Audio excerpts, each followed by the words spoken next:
We're back here on Southeastern 16. Chase Robinson, there's Jay Greeson, as we are going to preview the 2025 season for the Mississippi State Bulldogs. Tough go last year. Jeff Lebby's first year as Mississippi State finished 2-10 on the season, did not get a win in the SEC.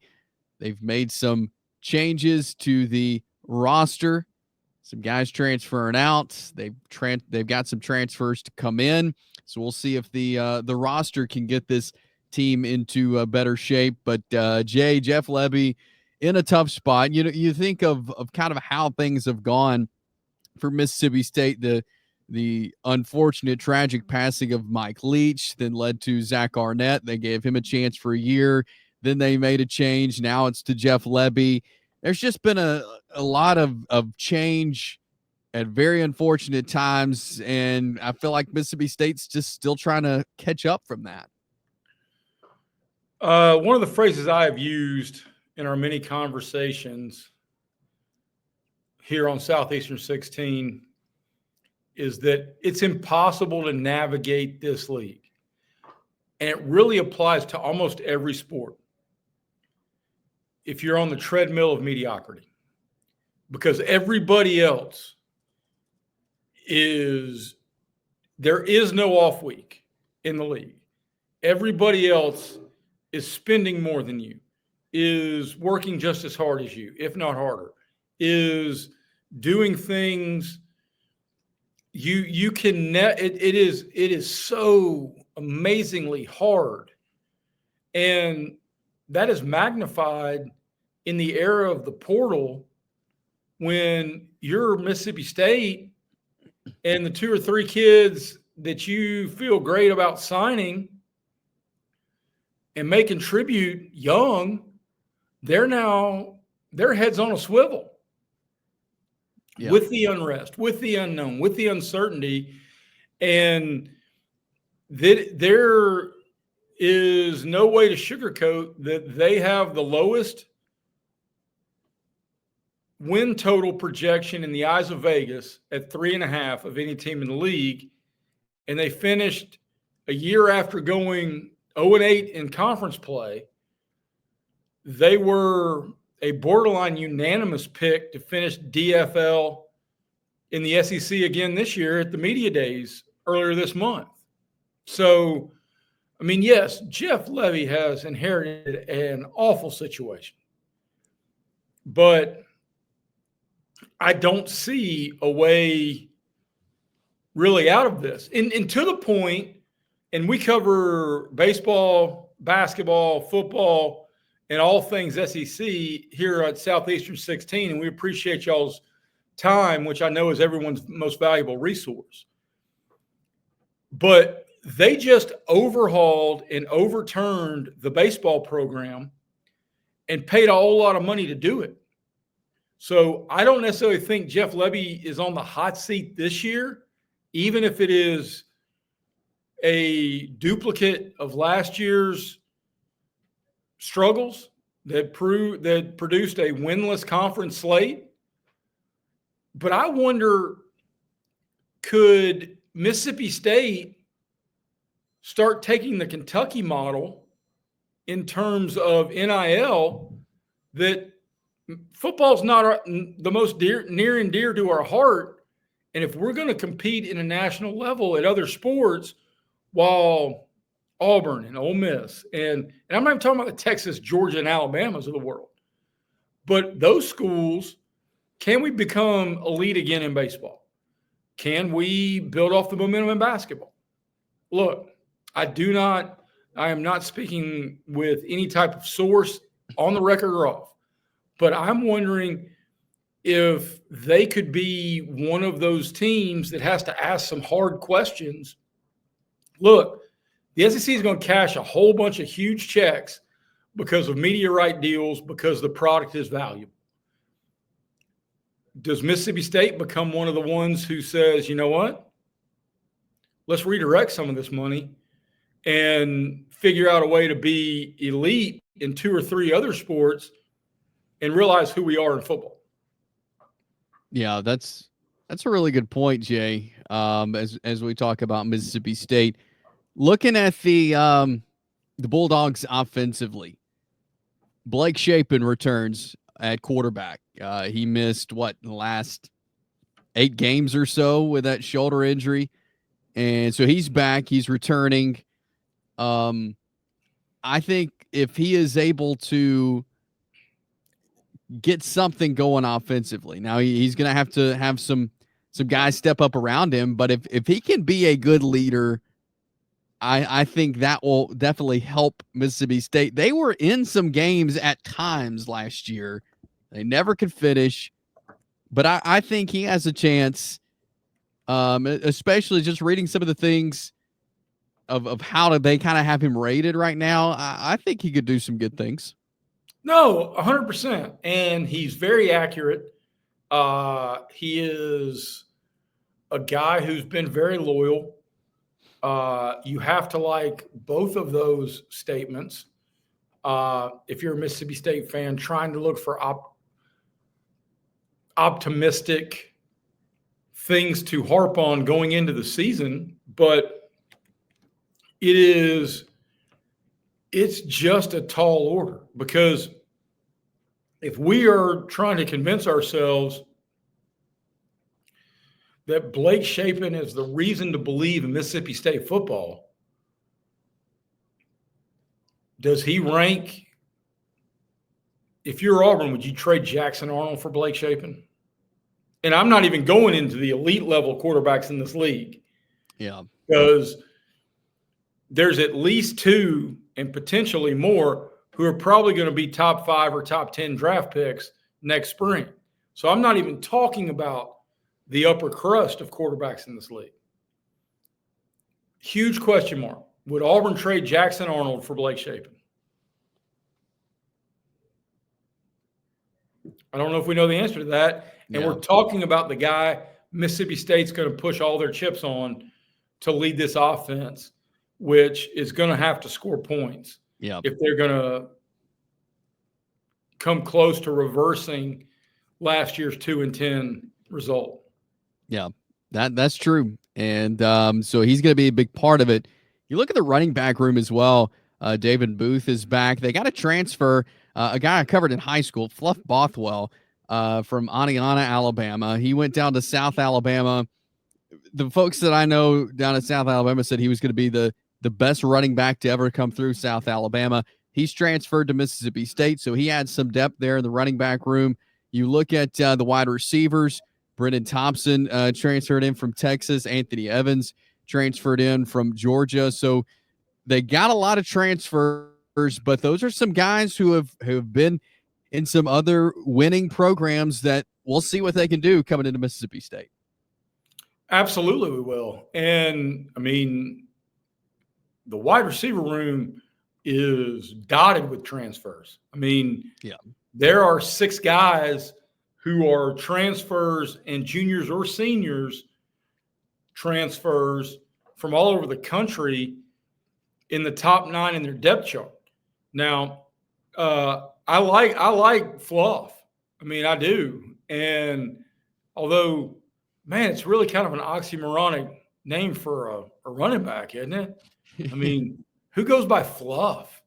I mean, I get it. Hey, you are who you are. And I think he's going to be a pretty good player. But just it's the antithesis of, you remember the Notre Dame linebacker, Michael Stonebreaker? I mean, that just sounds like a guy who's going to not only tackle you, but he's going to make you want to go to the sideline. All right, quick side story, because it's been a hot minute since we've done side stories with Jay. There was, in our coverage area at North Jackson High School in the north part of Alabama, which for a while there was a powerhouse. Yeah. They had a top 60 player in the country named Tanae Patrick, who went to Alabama, played linebacker for him. And he was one of those kids who walked on a high school field that you always said, okay, that kid's different. They came up to Chattanooga to play McCallie. McCallie is an elite boarding school. It's college level admission prices to be a freshman in high school.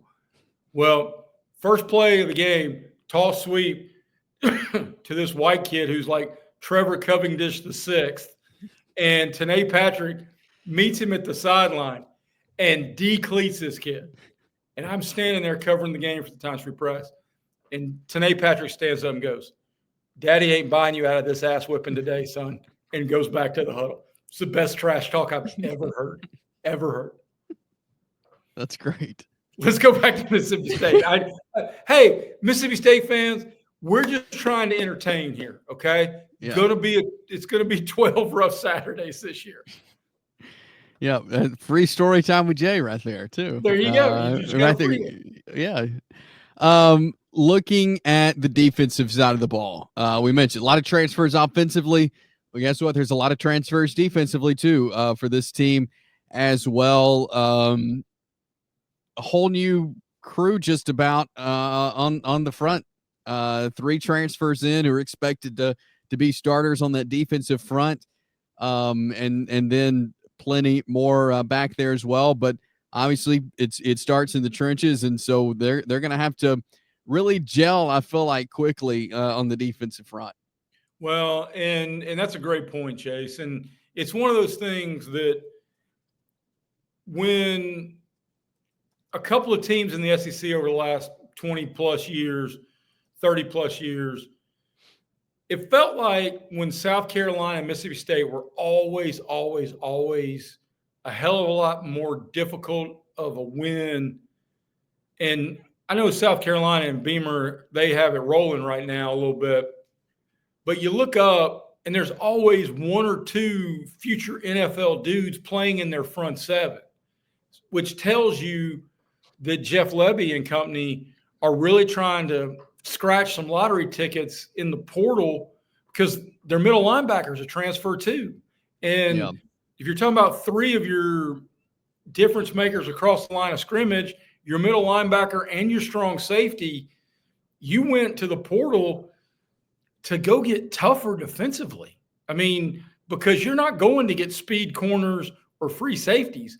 You're getting D-ends, D-tackles, nose tackles, middle linebackers, and strong safeties. So you're hoping that you're bringing an infusion of toughness into a defense that, I mean, look, on the bright side, the portal allows for, if done right, allows for instant fixes. If done wrong, holy cow, this could be a defense that's susceptible in a league filled with a whole lot of 5-star offenses. Yeah, that's very true. And you look at the schedule for Mississippi State. They have the Arizona State makes a return trip. When those 2 teams met last year, we didn't know that Arizona State was going to be a college football playoff team, but they were, and they very well could be at the top of the Big 12 again. So they'll come to Davis Wade Stadium.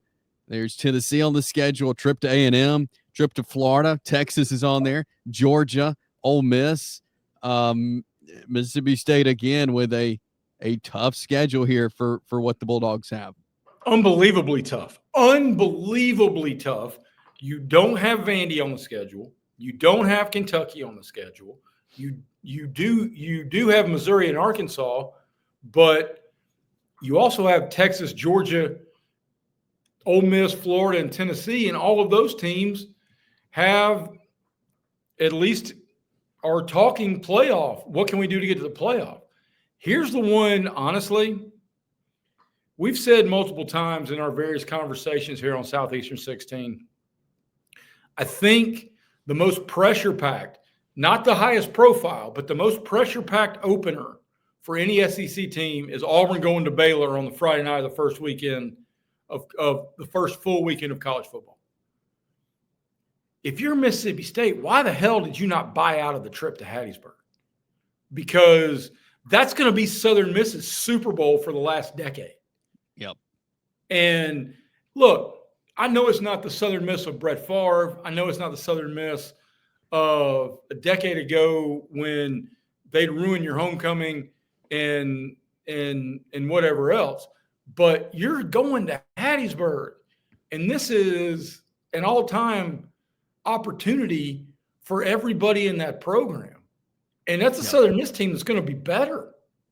I mean, you add in the Arizona State and the real fact that they are going to be an underdog, since the two SEC games on the bottom end, teams that are projected in the bottom tiers of the SEC, Arkansas and Missouri, are both on the road for Mississippi State.